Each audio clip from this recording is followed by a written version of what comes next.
My dear brothers and sisters in Jesus Christ,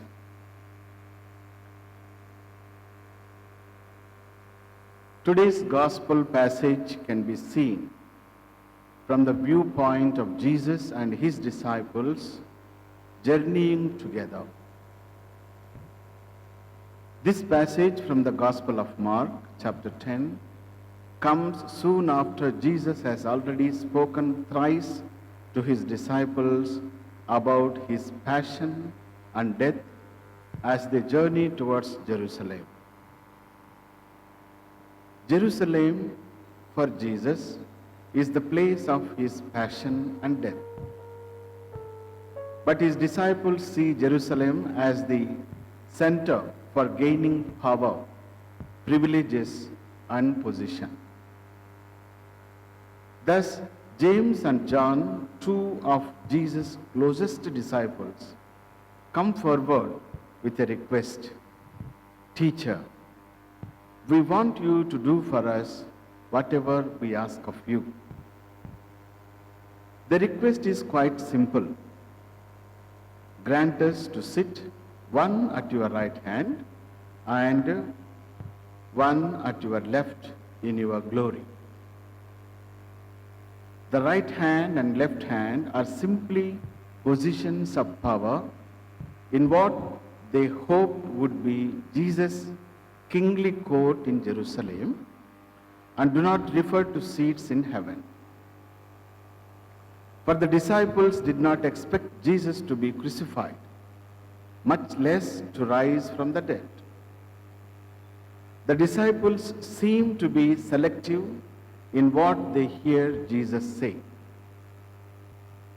They want to share Jesus' glory, but do not appear to understand that his glory will be preceded by his suffering.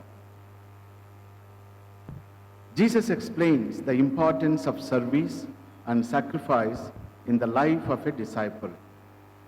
In particular, he seems to be preparing the 12 for their leadership roles in the emerging Christian community. In today's gospel, Jesus contrasts the dynamics within the community of disciples with those shown by the rulers of the Gentiles. In answer to James and John's request for positions of power, Jesus offers them the cup which I drink, and to be baptized with the baptism with which I am baptized, the cup of suffering and waters of sorrow are First Testament figures of speech. Instead of seats of power, Jesus invites them to experience the power of service. Whoever wishes to become great among you must be your servant, and whoever wishes to be first among you must be slave of all. Jesus desires a change of mindset among his disciples and readiness to let go of earthly power and authority. In the Old Testament, there are many images of who the much anticipated Messiah is to be. One image among these is God's suffering servant. Today's first reading from the fourth servant oracle, running from Isaiah, book of Isaiah, chapter 52, verses 13, up to Isaiah 53:12, presents a sketch of one who suffers not for his own sins, but for the sins of others. The idea of expiatory, vicarious suffering for others, which was very alive in the Hebraic religion, is seen in these two verses. The verse before this page, that is, book of Isaiah, chapter 3, verses 9, makes it clear that God's servant is suffering. Although he had done no violence, and there was no deceit in his mouth, though he suffers, yet there is hope in the reading since my God's servant shall make many righteous, and he shall bear their iniquities. Jesus, God's suffering servant, journeys with us and is in solidarity with all those who suffer in various ways. We can draw a connection between the second reading from the letter to the Hebrews and the theme of the first and third readings, namely, the idea of suffering, servant Messiah, who is our supreme high priest. The high priest of the temple of Jerusalem and the old covenant distanced himself from common folk in order to remain pure and undefiled, to offer the sacrifice of animals worthily. But by contrast, we do not have high priest who is unable to sympathize with our weaknesses, but one who in every respect has been tempted as we are, yet without sin. As members of the new covenant, we have a servant leader who is close to us in our temptations and sufferings. Jesus knows us. He journeys with us through the ups and downs of our life. My dear brothers and sisters, the servant leadership of Jesus calls us to serve. And this is what Jesus communicated to us when he said, I came to serve and not to be served. This is what Jesus taught his disciples by washing their feet during the Last Supper and commanded them to do so by serving one another. This is what Jesus expects from each one of us. Therefore, let us serve, because the call towards communion, participation, and mission is possible only when we truly serve just as Jesus, our Master and Lord, served. Service entails a lot, but limiting myself to the gospel reading, let me pick out only two of its ingredients: humility and sacrifice. Service entails humility. That is why the Lord said, whoever would be great among you must be your servant, and whoever would be the first among you must be slave of all. And what follows humility? Honor, of course. This is very clear in the book of Proverbs. Before honor is humility. The book of Proverbs, chapter 15, verses 13.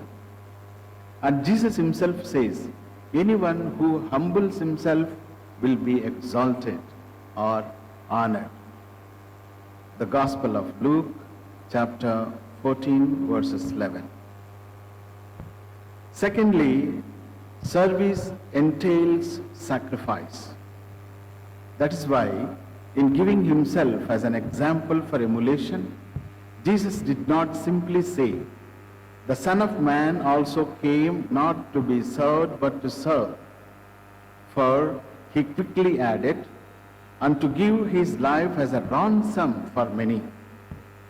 And certainly, any sacrifice pleasing to the Lord is rewarded plentifully. That is why last Sunday's gospel reading reminded us that Jesus promises 100-fold of blessing for the sacrifices we make for his sake. Gospel of Mark, chapter 10, verses 29 and 30. 2 years synodal journey of the Universal Church. It is very important for us to know what our Holy Father Pope Francis wants to communicate to the Catholics all over the world. Pope Francis calls us to embrace the art of encounter. Pope said that the Synod is not a church convention, parliament, study group, or political gathering, but a grace-filled event. that can become a process of healing guided by the Holy Spirit. The synod is not prepared ideas, but embracing a different path to the church, one which is more discerning, more in tune with the gospel, and better at listening. Therefore, let us not soundproof our hearts. Let us not remain barricaded in our certainties. So often, our certainties can make us closed. Let us listen to one another. God is not found in neat, orderly places, distant from reality, but He meets us where we are, on the often rocky roads of life. My dear sisters and brothers, through today's readings, Jesus reminds us three important things, and they are: the first one is that He is with us on our life journey. The second, that as Christians, we are to be true servants so as to lose our life in order to save it. And finally, that He understands our trials and temptations and stands by us in our weaknesses and failings. Let us pray that the Holy Spirit, Lord, may lead the Universal Church, especially our Archdiocese of Hyderabad, during this 2-year synodal journey towards communion, participation, and mission. Amen.